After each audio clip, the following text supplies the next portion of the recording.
Hello viewers, this is the video lecture for the topic Design Issues for Functions from the third unit of Principles of Programming Languages.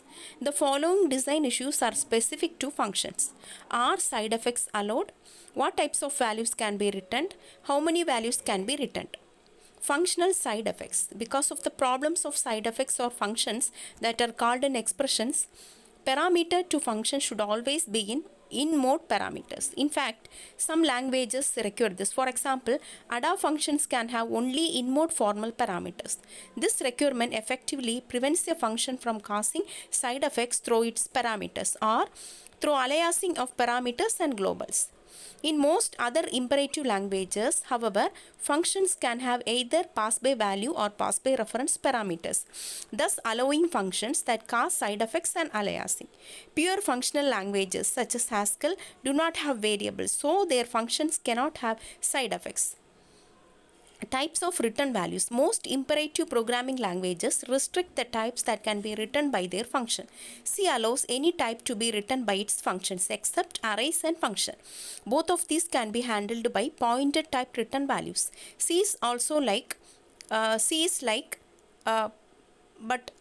C hash, but it allows user-defined types or classes to be written from its functions. The form of the statement that calls the function determines the number of values that are received by the caller. If the function is called as a procedure, that is as a statement, all return values are ignored.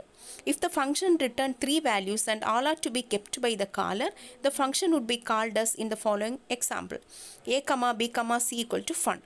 In f-hash, multiple values can be returned by placing them in a tuple and having the tuple be the last expression in the function. In some programming languages, subprograms are first-class objects, which means they can be passed as parameters. Methods are first-class objects in some imperative languages. Neither Java or C# can have functions, although their methods are similar to functions. In both, any type or class can be returned by methods. Because methods are not types, they cannot be returned.